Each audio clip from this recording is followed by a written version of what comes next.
ఈరోజు TRS party parliamentary party మీరు నాకు తర్వాత కలవాలి ఆఫ్టర్ దిస్ పార్లమెంటరీ పార్టీ శాసనసభాపక్షం జడ్పీ చైర్మన్లు డీసీసీబీ డీసీఎంఎస్ అధ్యక్షులు పార్టీ రాష్ట్ర కార్యవర్గం అట్లాగే పార్టీ జిల్లా అధ్యక్షులు జిల్లా రైతు బంధు సమితి అధ్యక్షులు వీళ్ళందరితో కలిపి సంయుక్త సమావేశం జరిగింది. అందులో చాలా సుదీర్ఘమైన చర్చ తర్వాత రాష్ట్రంలో పండబోయేటువంటి యాసంగి వరి ధాన్యం మొత్తం కూడా పంజాబ్ తరహాలో కేంద్రం ప్రొక్యూర్మెంట్ చేయాలని చెప్పి కేంద్రాన్ని డిమాండ్ చేస్తూ యునానిమస్గా తీర్మానించడం జరిగింది. మొదటి దశలో రేపు మంత్రుల బృందం పార్లమెంటు సభ్యుల బృందం ఢిల్లీకి వెళ్తున్నారు. కంబైన్డ్గా అక్కడ ఫుడ్ మినిస్టర్ గారిని కలిసి తెలంగాణ రైతుల పక్షాన మా వాళ్ళు అక్కడ డిమాండ్ చేస్తారు. మినిస్టర్ గారిని కలిసి వాళ్ళు తీసుకుంటారనే మేము ఆశిస్తూ ఉన్నాం. కేంద్రం ఇచ్చిన సూచన మేరకు ఇక్కడ మా వ్యవసాయ మంత్రి గారు చేసిన సూచనల మేరకు కూడా గత యాసంగిలో వాస్తవానికి 54-55 లక్షల ఎకరాలలో వరి పంట ఉంటే ఈసారి ఒక 20 లక్షలు తగ్గించగలిగినాం. అది 35 లక్షలకే వచ్చింది. ఈ 35 లక్షలలో కూడా మాకుండే సమాచారాన్ని బట్టి ఒక 3 లక్షలు సీడ్ కోసం ఉత్పత్తి చేశారు రైతులు. మరొక 2-2.5 లక్షలు ఇంచుమించుగా వాళ్ళ సొంత భోజనం కోసం రైతులు వాడుకుంటారు. వాళ్ళ పంట వాళ్ళే తింటారు కాబట్టి వాడుకుంటారు. అంటే నెట్ 30 లక్షల ఎకరాలది వరి అమ్మాల్సినటువంటి అవసరం ఏర్పడుతుంది. చాలా తగ్గింది. గతంకి ఇప్పటికి పోలిస్తే ఇంచుమించు 25 లక్షల ఎకరాలలో పంట మార్పిడి కింద తగ్గించగలిగినాం. అయినప్పటికీ కొన్ని 100 పొలాలు కొన్ని ఇతరత్ర ఉండి రైతులు పండిస్తారు కాబట్టి దీన్ని తీసుకోవాల్సిన బాధ్యత ప్రభుత్వం మీదనే ఉంటుంది. గతంలో కూడా నేను ఒకసారి చెప్పినా మళ్ళా కూడా నేను చెప్తున్నాను. ప్రపంచవ్యాప్తంగా ఆహార రంగంలో ఫుడ్ సెక్యూరిటీ విషయంలో అన్ని దేశాలు కూడా స్వావలంబన ఉండాలని కోరుకుంటాయి. అందుకోసం భారతదేశంలో కూడా ఫుడ్ సెక్టార్ చాలా ఇంపార్టెంట్ సెక్టార్ కాబట్టి ప్రపంచంలోనే పెద్ద జనాభా ఉన్న దేశాలలో భారత్ 2వ స్థానంలో ఉంది కాబట్టి ఏదైనా ప్రకృతి వైపరీత్యాలు సంభవించి అకాలం లేదా అతివృష్టి వచ్చి ఇబ్బందులు ఏర్పడితే దేశంలో ఆహార కొరత రాకూడదు. ఆ దృష్టితో తెచ్చిందే గతంలో ఫుడ్ సెక్యూరిటీ యాక్ట్. ఈ ఫుడ్ సెక్యూరిటీ యాక్ట్ ద్వారా ఆ బాధ్యతను భారత రాజ్యాంగం కేంద్ర ప్రభుత్వం మీద పెట్టింది. కేంద్రం ధాన్యం సేకరించాలి. ఆ పద్ధతిలో సేకరిస్తూ ఉన్నారు. Minimum 2-3 years buffer stocks maintain చేయాల్సిన బాధ్యత మీద ఉంటుంది, ప్రభుత్వం మీద ఉంటుంది. ఇందులో కొన్ని సందర్భాలలో ఒకవేళ ఎక్కువ పంట కొద్ది మొత్తంలో వస్తే అది తీసుకొని ప్రాసెస్ చేసి అందులో ఏదైనా ఒక 5,000 కోట్లు 10,000 కోట్లు 20,000 కోట్లు నష్టం వస్తే కేంద్రం భరించాలి. ఎందుకంటే ఆ బాధ్యత కేంద్రం మీద ఉంది కాబట్టి ఆ ప్రాసెస్ చేసేటువంటి పద్ధతి కేంద్రం భరించాలి. ఆ బాధ్యత నుంచి కేంద్రం తప్పించుకోకూడదు. దానికోసం మేము కేంద్రాన్ని చాలా స్పష్టంగా డిమాండ్ చేస్తూ ఉన్నాం. అనేక విషయాలలో ఇప్పుడున్నటువంటి బీజేపీ ప్రభుత్వం Ek Bharat Shreshtha Bharat, 1 nation 1 ration, 1 nation 1 policy అంటారు వాళ్ళు. మరి అట్లనే 1 నేషన్ 1 ప్రొక్యూర్మెంట్ ఉండాలి. ఆహార ధాన్యాల సేకరణ విషయంలో దేశమంతటి కూడా ఒకే పాలసీ ఉండాలి అని మేము కేంద్రాన్ని డిమాండ్ చేస్తూ ఉన్నాం. అందులో పంజాబ్కు ఒక నీతి, గుజరాత్కు ఒక నీతి, తెలంగాణకు ఒక నీతి, ఇంకో రాష్ట్రానికి ఇంకో నీతి అనేది ఉండకూడదు. There has to be a uniform food grains procurement policy. That is what we are demanding from the state of Telangana. రెండవ విషయం ఏంటంటే ఇది రైతుల యొక్క జీవన మరణ సమస్య. రైతులు పంటలు పండిస్తారు, వాళ్ళకి అంతవరకు తెలుస్తుంది ఉండే అవకాశాలను బట్టి. కాబట్టి ఆ పంట తీసుకునే విషయంలో కాలికి పెడితే మెడకు, మెడకు పెడితే కాలికి, దానికి ఏదో మెరమచ్చి కాలు చెప్పి తప్పించుకొని చూడడం కరెక్ట్ కాదు. పాలసీ అనేది ఒక రకంగా ఉండాలి. పంజాబ్లో కూడా గతంలో చాలా ఉద్యమాలు జరిగినాయి. ఆ రోజులలో చౌదరి చరణ్ సింగ్ గారు, దేవీలాల్ గారు, సుర్జీత్ సింగ్ బర్నాలా గారు, ఇంకా చాలామంది కర్ణాటక నుంచి ప్రొఫెసర్ నంజుండ స్వామి గారు, స్వామినాథన్ గారు తదితర పెద్దలందరూ కూడా చాలా పెద్ద ఎత్తున ఉద్యమాలు చేస్తే పంజాబ్, హర్యానా రాష్ట్రాల నుంచి 100% ప్రొక్యూర్మెంట్ చేస్తూ ఉన్నారు. 2 పంటలు చేస్తూ ఉన్నారు. ఎంత వడ్లు పండినా 100% తీసుకుంటున్నారు, ఎంత గోధుమలు పండినా 100% ప్రొక్యూర్మెంట్ చేస్తూ ఉన్నారు. మేము డిమాండ్ చేస్తున్నది ఏంటంటే, మేము కొత్త రాష్ట్రం వచ్చిన తర్వాత చాలా కష్టపడి కేంద్రం యొక్క సహాయం లేకపోయినా మేము ఇరిగేషన్ ప్రాజెక్టులు కట్టుకొని, నీళ్లు తెచ్చుకొని, భూగర్భ జలాలు పెంచుకొని, 24 గంటలు ఉచిత కరెంట్ ఇచ్చి, సెస్ లేకుండా వాటర్ ఇచ్చి మంచి ఉత్పత్తులు సాధిస్తూ ఉన్నాం. తద్వారా రైతుల ముఖాలలో వెలుగు నిండుతూ ఉంది. ఆత్మహత్యలు తగ్గిపోయినాయి, వలసలు తగ్గిపోయినాయి, తెలంగాణ ప్రశాంతంగా ఉంది.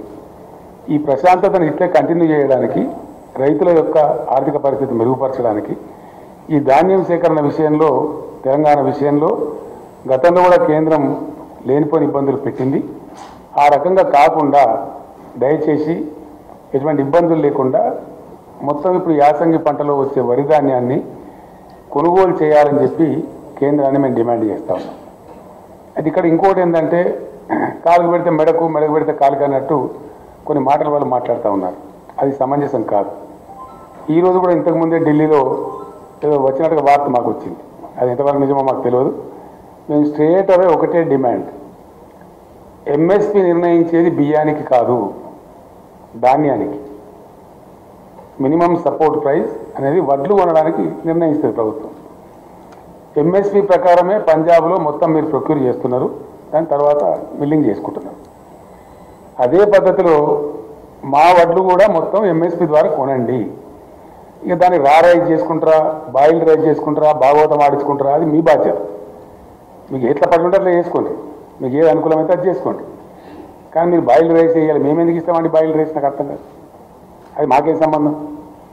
You take paddy and pay the MSP. That's all. It's very simple. As you are doing it in Punjab. Nothing plus, nothing minus.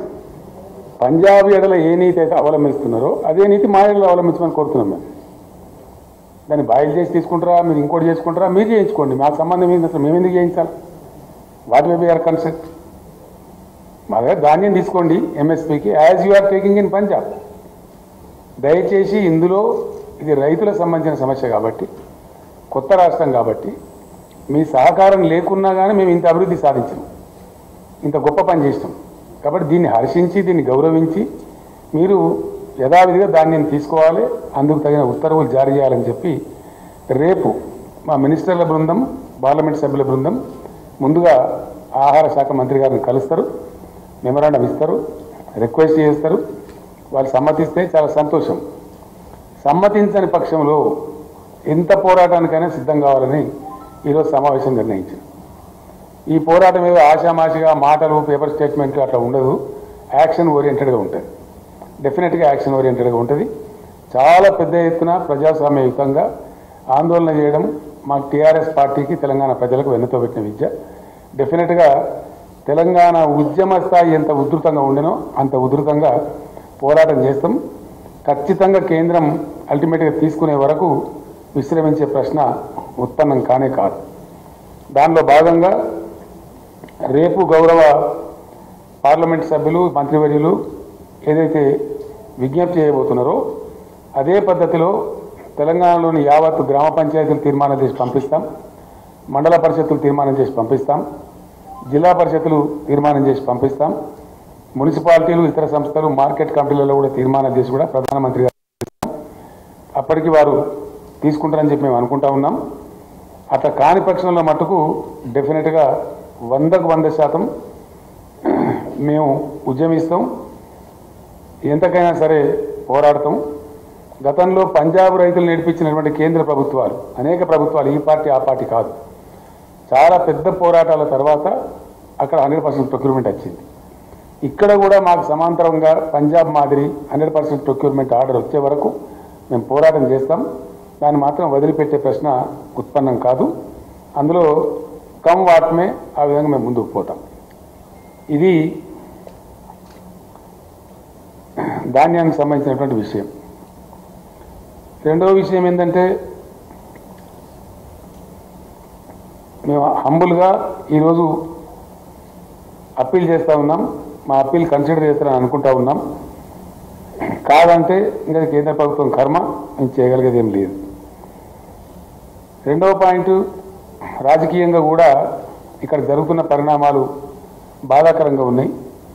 సమాజాన్ని డివైడ్ చేసేటువంటి ఒక విషపూరితమైనటువంటి ప్రయత్నాలు చాలా జరుగుతూ ఉన్నాయి, which is not desirable for this country. ఇప్పటికే దేశం ఒక నిర్ణయానికి వచ్చింది క్లియర్గా, చాలా క్లియర్గా. సాంకేతికంగా మేము గెలిచినామని అనుకోవచ్చు. గతంలో జరిగిన విలేకరుల సమావేశంలో కూడా నేను స్పష్టంగా చెప్పిన, ఉత్తరప్రదేశ్లో ఇప్పుడు జరిగే ఎన్నికలలో బీజేపీ బలం తగ్గుతుంది అని నేను చెప్పిన. గతంలో 312 ఉన్నటువంటి రాష్ట్రంలో ఇప్పుడు 255 ఒక పరిమితం అయింది. చాలా వరకు తగ్గినాయి సీట్లు, అక్కడ 57 సీట్లు తగ్గినాయి. ఇది దేనికి సంకేతమో బీజేపీ ఆలోచించుకోవాలి. అట్లాగే ఉత్తరాఖండ్లో కూడా గతంలో 57 సీట్లు ఉంటే ఇప్పుడు 47 సీట్లకు పోయింది. అక్కడ కూడా పరిస్థితి దిగజారింది. పంజాబ్ నుంచి అయితే రైతుల ఆక్రోశం ఏ రూపంలో వెలువడిందో అక్కడ తరిమి కొట్టేసినారు. ఈ రకంగా బీజేపీ పరిస్థితి దిగజారిపోతూ ఉంది. ఇది స్పష్టమైనటువంటి పరిస్థితి కనపడతా ఉంది. అదే పద్ధతులలో చాలా క్లియర్గా దేశం ఒక నిర్ణయానికి వచ్చింది. ఎందుకంటే 8 సంవత్సరాలు గడిచిపోయింది భారతీయ జనతా పార్టీ ప్రభుత్వం వచ్చి. ఏదైనా మంచి పని చేయాలంటే, దేశానికి ఏదైనా కొత్తగా ఏర్పాటు చేయాలంటే, నవీన పద్ధతిలో అద్భుతమైన ఆవిష్కరణలు జరగాలంటే 8 సంవత్సరాలు చాలా ఎక్కువ సమయం, ఆల్మోస్ట్ 80% టైం 2 టర్మ్స్లో. ఇంకా అయిపోయింది, వీళ్ళు ఏమి చెయ్యరని తెలిపోయింది. వీళ్ళు ఎందుకంటే ఒక్కటి కొత్త ప్రాజెక్టు కట్టలే, ఈ దేశంలో ఒక కొత్త ఫ్యాక్టరీ పెట్టలే. It's a hard fact. Now country is coming to a decision that this batch should go. ఈ దేశం బాగుపడాలంటే, కొత్తదనం రావాలంటే, దేశం అభివృద్ధి పదంలో ముందుకు పోవాలంటే ఈ ప్రభుత్వం పోవాలని ఒక నిర్ణయానికి వచ్చింది. ఆ రకంగా దేశంలో ఫలితాలు కూడా కనపడతా ఉన్నాయి.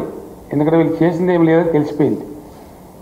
నేను మొన్న అసెంబ్లీలో కూడా చెప్పడం జరిగింది, యూపీఏ గవర్నమెంట్ బాగలేదని తీసేసి బీజేపీ పార్టీకి అధికారం ఇస్తే అంతకన్నా అధ్వానమైన పరిస్థితులు ఇప్పుడు దాపరించినాయి. ఆ రోజు ఉన్నదానికంటే పరిస్థితులు అన్ని రంగాలలో దిగజారిపోయినాయి. ఒకటి రంగం, 2 రంగాలు కాదు. జీడిపి 8% గ్రోత్ ఉన్నటువంటిది ఆ రోజు యూపీఏలో ఇప్పుడు 9%కో 10%కో పోవాల్సింది 6% పడిపోయింది. అన్ఎంప్లాయ్మెంట్ రేటు అప్పుడు 5.2, 4.7 ఆ ప్రాంతంలో ఉంటే ఇప్పుడు 7.4 పోయింది. డిసెంబర్ 2020కి అది 9.3 పోయిందని చెప్పి రిపోర్ట్స్ చెప్తా ఉన్నాయి, కేంద్రం లెక్కలు చెప్తా ఉన్నాయి. అంటే నిరుద్యోగిత రేటు బాగా పెరిగిపోయింది. అట్లానే ఈ ప్రభుత్వం కూడా తన పనితనం చూపెట్టింది. ఎందుకంటే 2-3 విషయాలు మనకు స్పష్టంగా కనపడతాయి. మాకు ఇంతే వస్తుంది, మాకు ఇంతకన్నా ఎక్కువ రాదని వాళ్ళు బయట పెట్టుకున్నారు. ఈ 8 సంవత్సరాల పరిపాలనా కాలంలో ఇప్పుడు మేము చేయగలిగేది, మా ప్రతిభ గింతే, మా వ్యుత్పత్తి గింతే, మా సామర్థ్యం గింతే అనేది వాళ్ళు చెప్పుకున్నారు దేశానికి. వాళ్ళ ఆచరణ ద్వారానే బయటపడేది. ఎందుకంటే 8 సంవత్సరాల్లో కొత్త ప్రాజెక్టు కడితే మనకు తెలుస్తుంది, మనందరికి కూడా కొత్త ఫ్యాక్టరీ పెట్టినా మనందరికి తెలుస్తుంది. ఎక్కడ లేదు, అది లేకపోగా ఉన్నాయని కూడా అమ్మేసే పరిస్థితి కూడా మనం చూస్తూ ఉన్నాం. ప్రభుత్వ రంగ సంస్థలన్నీ కూడా చాలా చౌకగా, కారు చౌకగా తమ దాబదారులకు కట్టబడుతున్నటువంటి మాట వస్తూ ఉంది. రెండోది ఏమైపోయింది, పాపులర్లీ ప్రజలకు 2 విషయాలు వచ్చినాయి కొత్త నినాదాలు. అయితే డిమానిటైజేషన్, లేకపోతే మానిటైజేషన్. అయితే డిమానిటైజేషన్ చేయాలా, లేకపోతే మానిటైజేషన్. గ్రామ పంచాయతీలు కూడా కుదవబెట్టుకోను అని చెప్పింది వీళ్ళు. మీ గ్రామాలు అభివృద్ధి చేసుకోవాలంటే గ్రామ పంచాయతీలు కూడా మానిటైజేషన్ చేసుకోండి, పంచాయతీరాజ్ అసెట్స్, ఊళ్ళలో ఉన్న ఆస్తులు కూడా మానిటైజ్ చేసుకోమన్నారు. ఆ విధంగా పోతా ఉంది. ఇంకో బాధాకరమైన అంశం ఏంటంటే, దేశంలో ఏం జరుగుతుంది అనేది పరిశీలించినప్పుడు ఇది మేధావులు ముఖ్యంగా యువత ఆలోచించాల్సిన అవసరం ఉంది. నిన్న ఈరోజు చూస్తూ ఉన్నాం. ఇప్పుడు ఫేమస్ ఒక కథ సోషల్ మీడియా ద్వారా నాటపడుతున్న విష ప్రచారం, అవాంఛనీయమైనటువంటి, అనారోగ్యమైనటువంటి, ఏ రకంగా కూడా ఆహ్వానించతగనటువంటి ఒక దుష్పరిణామాలు వస్తూ ఉంది. కాశ్మీర్ ఫైల్స్ ఇప్పుడు ఒక నినాదం. ఏదైనా ప్రోగ్రెసివ్ గవర్నమెంట్ ఉంటే irrigation files, industrial files, economic files, files ఉంటే ఈ కాశ్మీర్ ఫైల్స్ ఏంటండి నాకు అర్థం కాదు. ఇదో దిక్కుమాలిన వ్యవహారం. ఎవరికి కావాలని ఈ కాశ్మీర్ ఫైల్స్? దాంతో వచ్చేది సచ్చేది. ఢిల్లీలో కాశ్మీర్ పండిట్లే చెప్తున్నారు, మాకు జరిగినటువంటి దీన్ని ఓట్ల రూపంలో సొమ్ము చేసుకున్న ఒక దుర్మార్గమైన ప్రక్రియ ఈ ప్రచారం. మాకు అసలు ఏం ఒక పైసా పనిచేయలేదు, మాకేం రిలీఫ్ రాలేదు, ఎటువంటి లాభం లేదు అని వాళ్ళు మొత్తుకుంటూ ఉన్నారు. ఇప్పుడు నా దగ్గర ఉన్నాయి, సోషల్ మీడియాలో తిరుగుతూ ఉన్నాయి అవన్నీ. ఈ రకమైనటువంటి దేశ విభజన, ప్రజల విభజన చేసి ఒక రకమైనటువంటి విద్వేషాన్ని రెచ్చగొట్టి ప్రయత్నాలు ఏవైతే జరుగుతున్నాయో అది కరెక్ట్ కాదు. తెలంగాణ సమాజానికి అసలు జీర్ణం కాదు. ఎందుకంటే మేము తెలంగాణ ఉద్యమం చేసినాం, చాలా ఉధృతంగా చేసినాం, దశాబ్దాల తరబడి చేసిన తెలంగాణ. మనం రెండవ దశ మలి దశలో చేసినప్పుడు 14-15 సంవత్సరాలు పోరాటం చేసినాం. మేము ఏం పిలిపించినామండి? సకల జనుల సమ్మె అన్నాం. కానీ హిందువుల సమ్మె, సిక్కుల సమ్మె, ముస్లింల సమ్మె, క్రైస్తవుల సమ్మె అని పెట్టినామండి. ఇంక్లూజివ్ ఒక అజిటేషన్ చేసిన, ఒక గ్రోత్ సాధించిన, ఒక ప్రగతి సాధించిన, it should be inclusive, it should be of the entire nation. ప్రభుత్వం గట్ట మాట్లాడాలి. కానీ దౌర్భాగ్యం ఏంటంటే బీజేపీ పాలిత రాష్ట్రాలలో, అనేక రాష్ట్రాలలో సెలవులు ఇచ్చి ప్రభుత్వ ఉద్యోగస్తులను కాశ్మీర్ ఫైల్ సినిమా చూడమని చెప్తున్నారు. ఎటు పోతుందండి దేశం? ఏం దిక్కుమాలిన ప్రచారం ఇది? ఇదేం విభజన రాజకీయం? దీని పర్యావసానం ఏంది? ఎక్కడ తీసుకెళ్తారు ఈ దేశాన్ని? అనేక దశాబ్దాల తరబడి అనేక ప్రభుత్వాలు కొనసాగించినటువంటి కృషి వల్ల ఒక వాతావరణం నిర్మాణం అయితే ఇలా భారతదేశంలో ఐటీ రంగంలో అది అంతర్జాతీయ స్థాయి విపిని.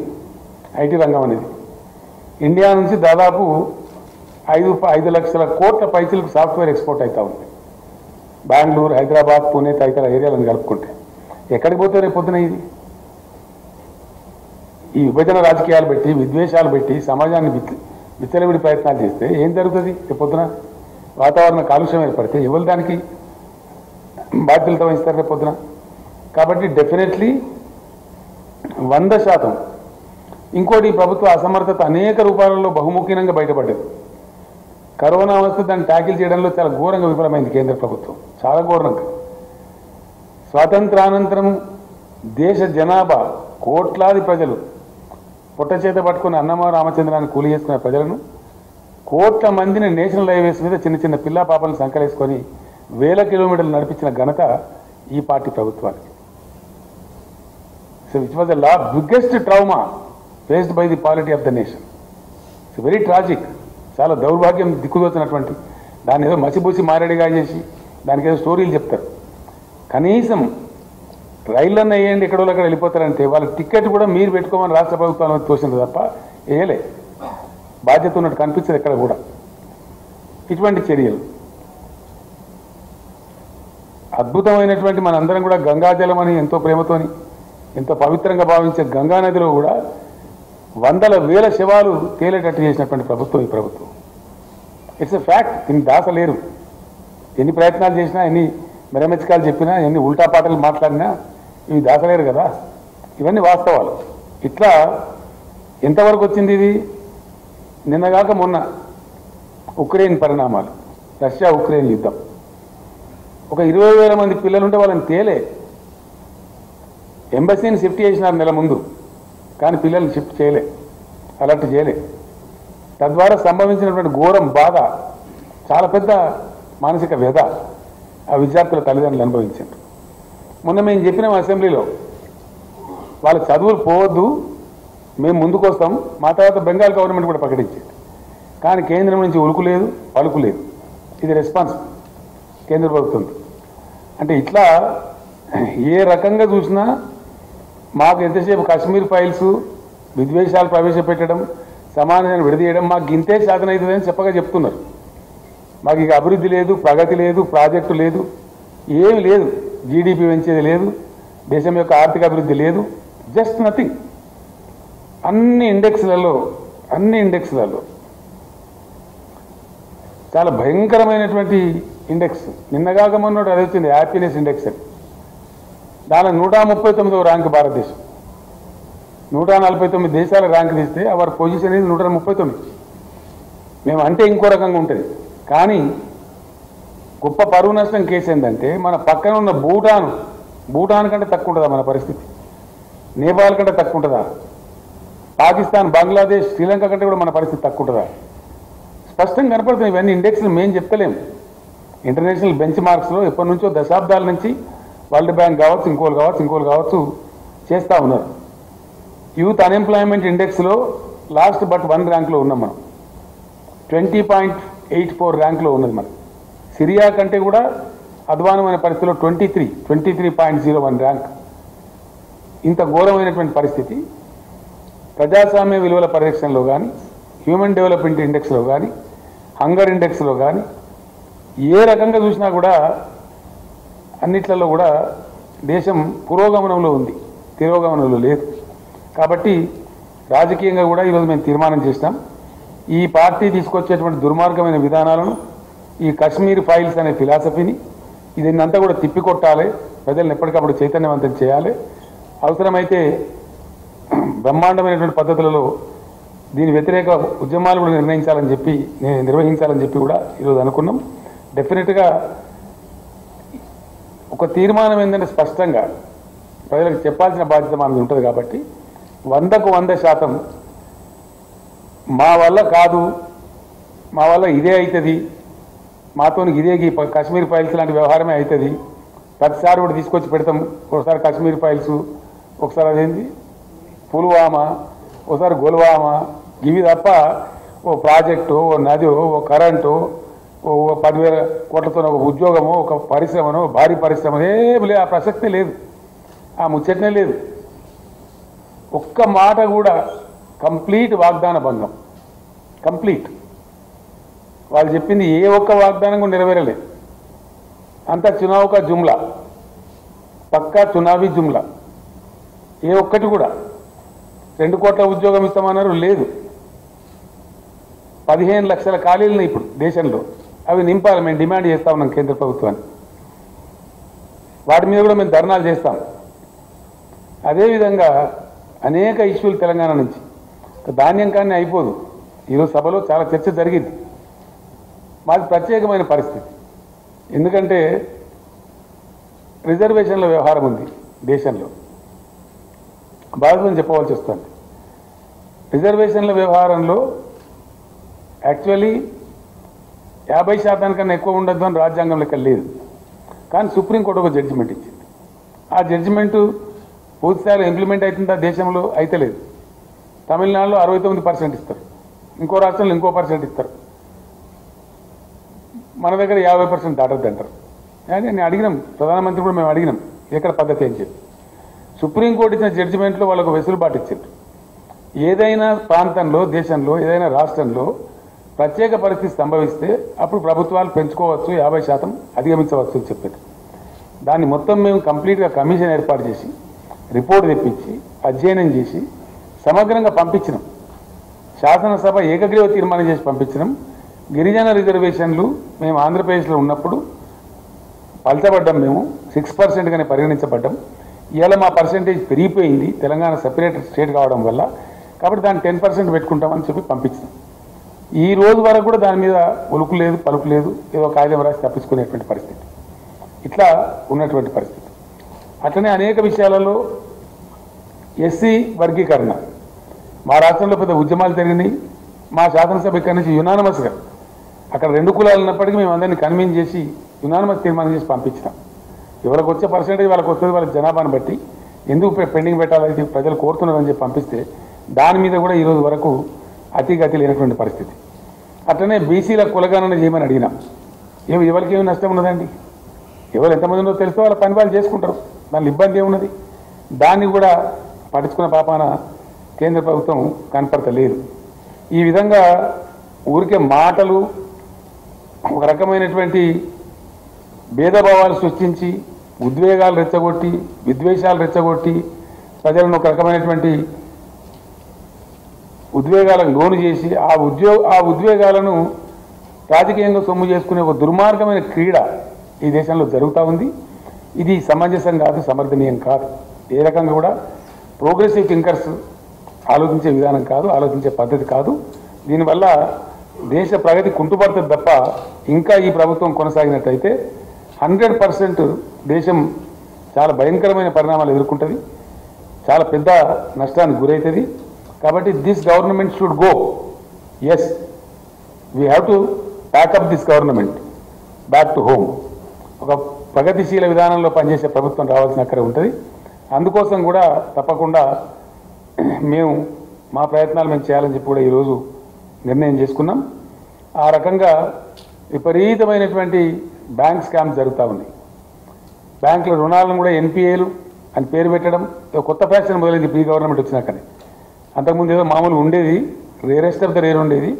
ఇది ఇప్పుడు ఒక తరవా అయిపోయింది. రైట్ ఆఫ్ చేసిన మొత్తం 11 లక్షల కోట్లు. రైతుల ధాన్యం కొనమంటే 10-15 వేల కోట్ల విలువైనటువంటి ధాన్యం కొనమంటేనేమో దానికి కాలుకు పెడితే మెడకు పెడితే కాలికి అదేదో ఎక్సెస్ అయిపోతుంది అని మాట్లాడతారు. రైతుల ధాన్యం కొనమంటే చెమట పడిపి కష్టపడి పెట్టుబడి పెట్టి రిస్క్ తీసుకొని ఎన్నో ఆటుపోట్లు తట్టుకొని సీజనల్ కండిషన్స్ తట్టుకొని రైతులు పండిస్తే ఆ పంట కొనమంటే 10-15 వేల కోట్లు. మొన్న ఒక్కడే దుర్మార్గుడు 22 వేల కోట్లు వచ్చింది. లక్షల కోట్లు ముస్తారు, 11 లక్షల కోట్లు రైట్ ఆఫ్ చేస్తారు, కానీ రైతుల ధాన్యం కొనరు. అందువల్ల కూడా ఈ ప్రభుత్వం అసమర్థ ప్రభుత్వం అని తేలుతూ ఉంది. ఇన్ ఎనీ యాంగిల్ విసి ఏ రకంగా పర్సూ చేసినా ప్రభుత్వం యొక్క పర్ఫార్మెన్సు సంతృప్తికరంగా లేదు. ఇదే పద్ధతిలో ఒకవేళ దేశం ముందుకు పోతే మరింత దేశం నష్టాల పాలవుతుంది. కాబట్టి డెఫినెట్గా దిస్ గవర్నమెంట్ షుడ్ గో. ఆ దిశ ఆల్రెడీ పట్టింది. ఆ రకంగా పరిస్థితులు ఉన్నాయి. కాబట్టి దానిలో ప్రజలకు కూడా పిలిపేయడం రాజకీయ పార్టీగా మా బాధ్యత. ఆ విధంగా ఈ డివైజివ్ పాలిటిక్స్కు చరమగీతం పాడాల్సిన అవసరం ఉంది. మేము మళ్ళా ఒకసారి సిన్సియర్గా డిమాండ్ చేస్తూ ఉన్నాం ప్రధానమంత్రి గారికి. చేతులు ఎత్తి నమస్కరించి తెలంగాణ ప్రజల పక్షాన వినయపూర్వకంగా నేను విజ్ఞప్తి చేస్తూ ఉన్నా. దయచేసి మీరు తెలంగాణ కదిలించకండి, తెలంగాణ ప్రజలతో పెట్టుకోకండి. మేము ఉద్యమ వీరులం, ఉద్యమం చేస్తామని తప్పకుండా మిమ్మల్ని వదిలిపెడతామని అనుకోకండి. మీరు ఏదో మాయామచ్చింద్ర చేస్తామనే భ్రమలో ఉండకండి, మీరే భంగపడతారు. కాబట్టి స్ట్రేట్ అవే పంజాబ్కు అవలంబించిన నీతే మాకు అవలంబించండి. మేము కోరేది గొంతెమ్మ కోరిక కాదు. మా రైతుల పక్షాన మేము ఒకటి అడుగుతున్నాం, పండిన ధాన్యం తీసుకొని మీరు నిర్ణయించిన ఎంఎస్పీ డబ్బులు ఇవ్వండి. దాన్ని రైస్ చేసుకుంటారో, బాయిల్డ్ రైస్ చేసుకుంటారో, భాగవతం చేసుకుంటారో, ఇంకేం చేసుకుంటారో మీరు చేసుకోండి, మీ చాయిస్. మేమేది మిల్లింగ్ చేసేయాలి నాకు అర్థంగా, మీరే మిల్లింగ్ చేసుకోండి. As state government, Punjab government లాగా మేము కూడా సహకరిస్తాం. మీకు మాకు ఏ పని పేరుతో ఆ పని చేస్తాం, ఆ ప్రాసెస్ మీకు పూర్తి స్థాయిలో సహకరిస్తాం. కానీ దానికి ఏదో మేము అదైతే కొంటా అన్నాం, ఇదైతే కొన అన్నాం. పంజాబ్లో ఏది కొన్నావు మాది అదే కొనమంటున్నాం. మేమేమంటున్నాం, పంజాబ్లో ధాన్యం తీసుకున్నావు, డబ్బులు ఇచ్చినావు, మాది కూడా ధాన్యం తీసుకో, డబ్బులు ఇచ్చి. మీరు సెకండ్ మీ ఎంఎస్పీ నిర్ణయించింది బియ్యానికి కాదు కదా, ధాన్యానికి కదా. ఎంఎస్పీకే తీసుకొని మాకు డబ్బులు ఇచ్చేయండి అంతే. మీ తర్వాత ఏం చేసుకుంటారో ప్రాసెస్ మీది అది. అయినా వన్స్ అగైన్ ఐఎమ్ రీట్రేటింగ్, దయచేసి నేను చాలా క్లారిటీతో చెప్తాను ఈ మాట. దేశ ఆహార భద్రత విషయంలో ఫుడ్ సెక్యూరిటీ యాక్ట్ కింద రాజ్యాంగబద్ధమైనటువంటి విధిని కేంద్ర ప్రభుత్వం మీద పెట్టింది మన రాజ్యాంగం. అది రాజ్యాంగ విహితమైనటువంటి మీ యొక్క ధర్మ కర్తవ్యం, మీ యొక్క విధి. ఆ విధి నుంచి మీరు ఎస్కేప్ కావద్దు. ఆ ప్రాసెస్లో ఒక సమయంలో ఎక్కువ రావచ్చు కొద్ది దాన్ని, ఇంకో సమయంలో అకాలం వస్తే ఏం చేస్తారంటే, ఇప్పుడు కరోనా లాంటి జబ్బు వస్తే వాళ్ళు అనుకున్నామా? గ్లోబ్ అంతా కూడా ఏ జబ్బు రాలే. First time in the world corona లాంటి మహమ్మారి మొత్తం ప్రపంచాన్ని అతలాకుతలించేసి, రేపు పొద్దున కరువో కాటకమో వస్తే భారతదేశానికి ఒక వారం రోజులు అన్నం పెట్టే దేశం ఇంకో దేశానికి ఉందా శక్తి? ఒక వారం రోజులు అన్నం పెట్టే కెపాసిటీ ఉందా? పేరుకున్నాయి దేశాలు, వాళ్ళ లక్షల జనాభా 10 కోట్ల లోపున దేశాలే దాదాపు 170-180 దేశాలని వితిన్ 10 crores. 1 crore ఉన్న దేశాలు చాలా ఉన్నాయి, లక్షల్లో ఉన్న దేశాలు చాలా ఉన్నాయి. ఏ దేశానికి కూడా ఇండియాకు ఒక వారం అన్నం పెట్టే పరిస్థితి లేదు. కాబట్టి బఫర్ స్టాక్స్ మెయింటైన్ చేయడం అనేది మీ కర్తవ్యము, మీ బాధ్యత. అది చాలా పవిత్రమైన బాధ్యత. రేపు పొద్దున పెద్ద క్రైసిస్లోకి దేశం పోతుంది. ఎక్కువ వస్తుంది కాబట్టి మేమేం చేయాలనే మాటలు కేంద్రం మాట్లాడకూడదు.